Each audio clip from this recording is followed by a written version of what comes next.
This is Democracy Now!, democracynow.org, the War and Peace Report.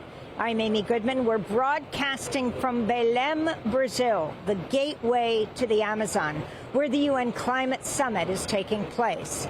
The answer is us. That was the slogan as hundreds of indigenous leaders from the Amazon across the region gathered in the streets of Belém Monday, outside the UN Climate Summit venue, where delegates from over 190 countries continue negotiations. These are some of the voices from the streets of Belém.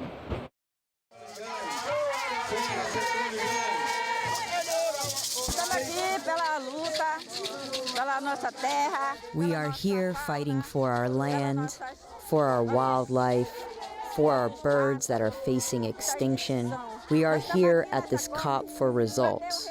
We ask that Brazilian President Lula come and demarcate the land so that the illegal miners don't enter our land and our river.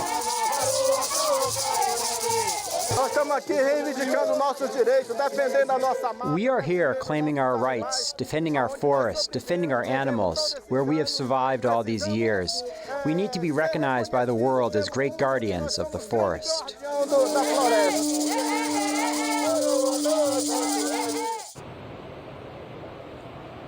As indigenous protests continue here in Belém, the government of Brazil has announced the creation of 10 new indigenous territories in response to demands from protesters. There are more than 900 indigenous delegates accredited here at COP90, the highest number at any UN climate summit. We're joined now by Diana Chavez. She is a member of the Pastaza Quechua Nation, head of international affairs and organizations for Paquiru, which is based in Ecuador's Amazon, arrived in Belém 3 weeks ago. Can you talk about where you're from in Ecuador? And despite the fact that there is a massive number of fossil fuel lobbyists, this is also the gathering of the largest number of indigenous people since the COP began 30 years ago. Welcome, Diana. Thank you so much for having me. Thank you, everyone, for listening to us. Yes, it has been. I have been here for 3 weeks. I'm from Ecuador, from the Amazon region in Ecuador, specifically from the province of Pastaza, where there are 7 indigenous groups living there that we already declare our land or territories free from oil extraction, any extractive activities. So it has been, we know that at least 500 indigenous people from all over the world have accreditation to come here to the blue zone because there is, it's kind of hard to come in, and there is the green zone where more indigenous people are. For example, you're talking about areas of the UN summit where people have to have special passes to come in. Yeah, we have a special passes, and you can come in and at least listen to the negotiations, listen what the parties are talking about, just transition, for example. As an indigenous people and part of the indigenous caucus, we are seeing the just transition program that if it's not just transition, if our territories are going to be zones of sacrifice, for example, or if countries that talk here international talking about how they are doing things to fight climate change, but in their countries have an agenda that promotes oil or mining extraction, for example. Can you talk about what it means that indigenous organizations are pushing for their land rights to be incorporated into national climate targets? What we're saying is that the demarcation of our lands is a way to preserve and fight against climate change. It's a mechanism. So we want that to be part of the agenda to fight climate change because it's not recognized, it's not part of the programming to invest in the money to the demarcation of land. So there are so many groups of indigenous people that doesn't have legal recognition of their land. In Ecuador, we have it, but there are so many other indigenous groups that don't have it, so that's why we're fighting for that. Because we have seen now, and there is data that shows that all of the indigenous territories here in the Amazon region are well preserved, have the most biodiversity, and we are saving the world. The Amazon basin, it's saving the world right now because we have the rain, the rivers, the biodiversity, and keeping with the the carbon dioxide, for example, we capture or forests are capturing. So that's why we're having these conversations about carbon bonds, about the funds to finance climate change, for example. Can you talk about how human rights intersects with indigenous and environmental rights? I mean, land protectors, particularly indigenous protectors, have been the hardest hit, the most killed. It is so dangerous to be an environmentalist in the indigenous community today. Yeah, so yes, thank you for saying that. It's hard, like for example in Ecuador, our indigenous leaders have been criminalized, and there are created some laws that can target or people and be accused of terrorism, for example. Here at the COP, what we're saying is we're requesting in every part of every program that the parties are talking to recognize and respect the free, prior, and informed consent, and to end the persecution of our land defenders, for example. Can you talk about the policies of Noboa in Ecuador, of Milei in Argentina, who Trump is bailing out now to the tune of $20 billion, and particularly their policies around indigenous people and climate?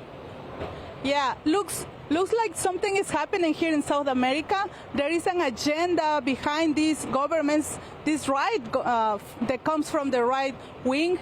For example, we see that when Noboa, the president of the Ecuador, in this year he passed around 5 laws, which one behind a door. So it was very hard to keep up, even for organizations that work in human rights, to keep up and say something or have a meeting with the committees that were in charge of this law. So this law were to protect and having released to protect the government, to help them to have this agenda for oil extraction, for mining, for example, but it's against our lands, for example, and many of these laws have articles that said, for example, that if you oppose to mining, or your organization can be closed for 4 years and you've lost the legal representation. So we need to inform this to the people, and we need to let them know that something is happening in Ecuador. This agenda of these governments that are from the right wing, it's really against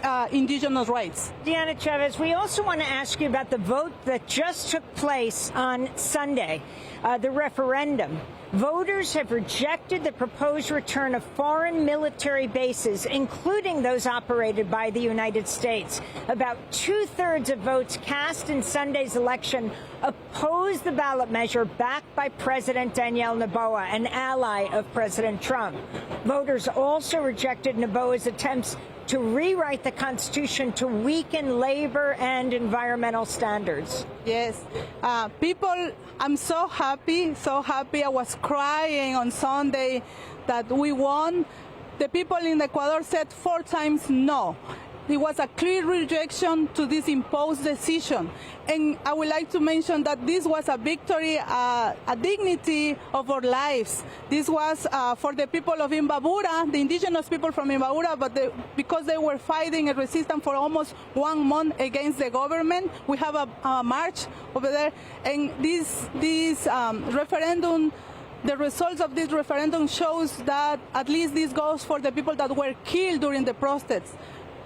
And I would like to say that also this shows how people are realizing the agenda of this government, and also people want peace, real peace, not laws that says that they are going to they talk about security, but doesn't show what are the plans to fight against illegal mining, for example. So the people of Ecuadorian was wise, and we vote no, and we won now. The rights of nature are staying. We are going to be, Ecuador is going to be one of the examples how you can write a law for the rights of nature and how you can keep with the collective rights of the indigenous people.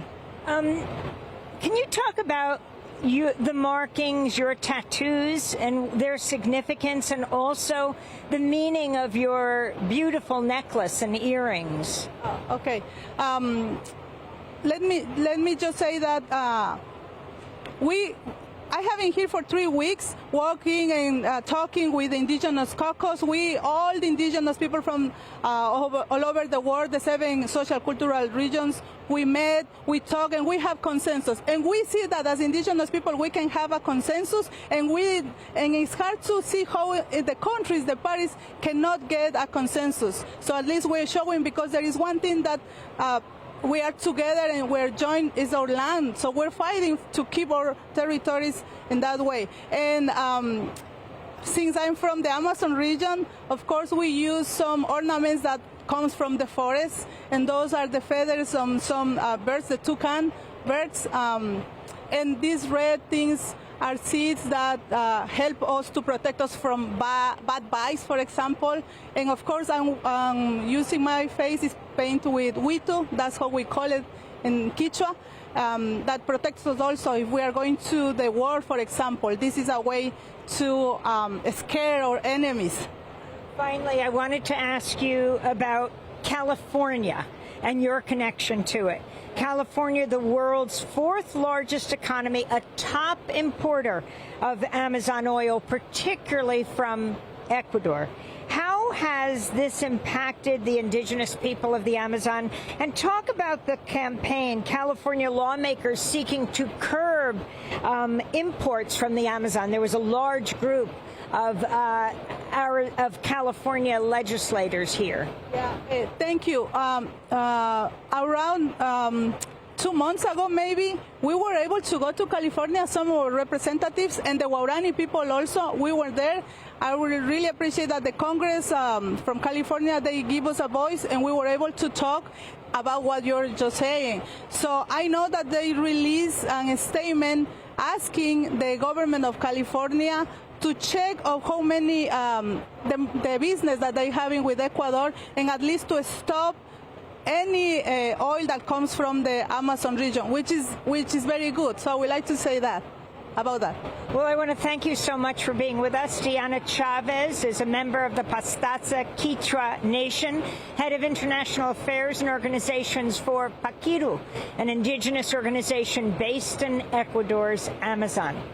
Thanks for watching Democracy Now! On YouTube. Subscribe to the channel and turn on notifications to make sure you never miss a video. And for more of our audience-supported journalism, go to democracynow.org, where you can download our news app, sign up for our newsletter, subscribe to the daily podcast, and so much more.